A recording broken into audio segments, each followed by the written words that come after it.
Apakah pertanyaannya ini, beranilah bertanya sama diri sendiri. Apakah hidup saya sudah diubah oleh kasih Kristus? Seperti Kristus mengubah dunia lewat kasihnya. Karena tidak ada seorang pun yang dapat meletakkan dasar lain daripada dasar yang telah diletakkan, yaitu Yesus Kristus. Tidak ada dasar lain. Kamu mau mengandalkan perbuatan baik kamu, you beat a dead horse. Selain Yesus Kristus. Entah nantinya orang membangun di atas dasar ini dengan emas, perak, batu permata, kayu, rumput kering atau jerami. Emas, perak, batu permata bicara hal-hal yang benar. Kayu, rumput kering, jerami bicara gini. Dalam pelayanan kita juga mungkin kita punya pengertian yang salah, hal-hal yang salah. Sekali kelak pekerjaan masing-masing orang akan nampak. Jika pekerjaannya terbakar, dia akan menderita kerugian. Tetapi dia sendiri akan diselamatkan, tetapi seperti dari dalam api. Dari ayat ini, kalau sudah baca lengkapnya nanti di Alkitab saudara, kalau dari ayat ini sudah bisa lihat gini, jelas bahwa gini, tetap bukan perbuatan yang membuat saudara dan saya diselamatkan. Kita mau apa yang kita bangun sejak tahun 2022 ini akan makin baik dan makin baik lagi. Yang setuju kata amin. Nah, gimana prakteknya sekarang? Gimana prakteknya? Yang pertama, jadi supaya jangan finishnya frustasi, mendingan startnya yang frustasi. Frustasi apa? Sadar begini, gila gue dosa banget, gue ini berdosa, sadari dosamu. Sadari bahwa kamu gak mungkin bisa bikin apa-apa. Jangan kamu santai-santai aja, nanti gue finish juga deh. Waktu finish baru frustasi. Ternyata sia-sia semua yang saya buat. Mendingan dari start, kamu mulai dengan frustasi. Tuhan, aku perlu Engkau. Tuhan, aku gak sanggup melakukan semuanya sendiri. Tuhan, aku gak bisa lakukan ini. Renungkan dosamu. Betapa banyaknya itu. Hati yang jujur mengakui dosa dan mau bertobat itu sangat penting. Karena gospel renewal selalu berurusan dengan hati. Jadi gospel renewal tidak berhubungan dengan kegiatanmu loh. Gospel renewal berhubungan dengan hatimu. Mengenai hati yang jujur dan mau mengakui dosa itu anugerah kalau kamu bisa mengalami itu. Anugerah kalau saya bisa punya hati yang jujur, bisa menyadari dosa saya dan mau bertobat, itu anugerah.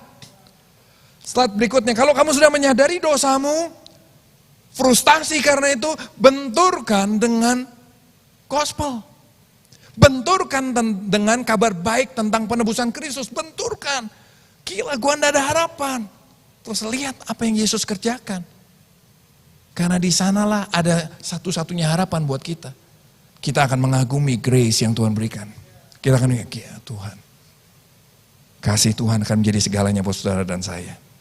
Gak heran orang yang mau jujur dengan dirinya, mau mengakui dosanya, mau ini, dia selalu diubah dan dia bisa menikmati Tuhan dan hidupnya bisa memuliakan Tuhan. Kalau grace sudah saudara alami, kasih Kristus sudah saudara alami, maka begini, grace itu selalu berbuah pertobatan.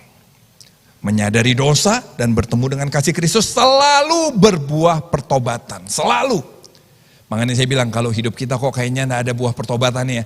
Coba tanyakan pada diri kita. Jangan-jangan gue belum mengalami kasih Kristus. Terus mulainya gimana tadi? Mulailah dengan frustasi. Jangan akhiri dengan frustasi hidupmu. Tapi mulailah dengan frustasi. Tuhan, gue udah di gereja tapi gini-gini aja menyedihkan. Grace selalu berbuah pertobatan. Grace akan selalu mengubah motivasi hidup saudara. Yang dari aku. Jadi mulai gini, Tuhan. Grace akan mulai mengubah self-understanding. Grace akan mulai mengubah identitas diri kita. Grace akan mulai melihat cara kita melihat orang lain. Kita mulai mengasihi orang lain dan gak cuma mengasihi diri sendiri. Melayani orang lain dan gak cuma pengen dilayani. Grace akan melihat cara kita melihat dunia.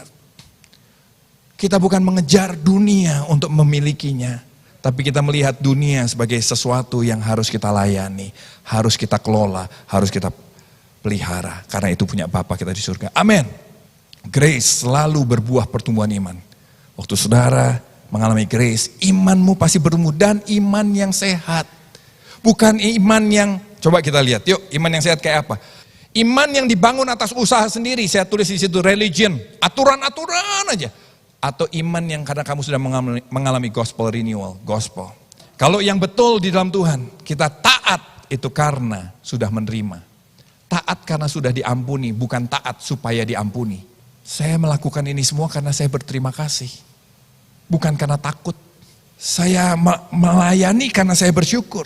Mentalitas kita, gini, kita melakukan semuanya karena kita sayang sama Tuhan. Kalau ada masalah berat, Orang yang sudah mengalami gospel renewal, struggle tetap. Masalah tetap kita struggle dong. Tapi kita tahu Tuhan tidak pernah menolak kita.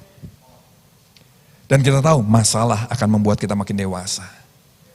Kalau dikritik gimana? Struggle juga kalau dikritik. Tapi kita tahu self-image saya bukan berdasarkan pengakuan orang lain. Self-image saya berdasarkan pada penerimaan Kristus yang tidak pernah berubah dalam hidup saya. Kalau doa kalau masih mengandalkan diri sendiri, penuh permintaan doa kita. Tapi kalau orang yang mengalami gospel renewal, doanya banyak berisi penyembahan pada Tuhan. Worship. Confidence-nya apa? Stabil, gak naik turun. Walaupun hari ini kita kok kayaknya kurang rasa gimana, tapi stabil. Saya tahu saya sangat buruk. Sehingga Kristus harus mati buat menebus saya. Tapi saya juga tahu Kristus sangat mencintai saya. Sehingga dia mau mati buat saya. Karena itu saya percaya saya sudah diampuni. Identitas sebagai anak Allah. Bukan lewat usaha keras diraihnya. Identitas sebagai anak Allah. Saya adalah orang berdosa yang diampuni jadi anak Allah. Akibatnya apa? Cara saya memandang yang lain. Saya tidak bisa sombong. Kenapa? Apa bedanya kalian sama saya? Tidak ada beda. Tidak ada beda. Kita sama-sama orang busuk yang diampuni Tuhan. Prestasi, materi, keluarga. Kalau bisa dapat senang. Tapi itu bukan tujuan utama hidup lagi. Dan itu tidak harus ada dalam keluarga. Tidak harus ada dalam hidup kita terus. Jangan akhiri hidupmu dengan frustasi. Mulailah hidupmu dengan frustasi. Temukan kasih Kristus di tengah-tengahnya. Dan kamu akan diubah oleh kasih Kristus. Amin.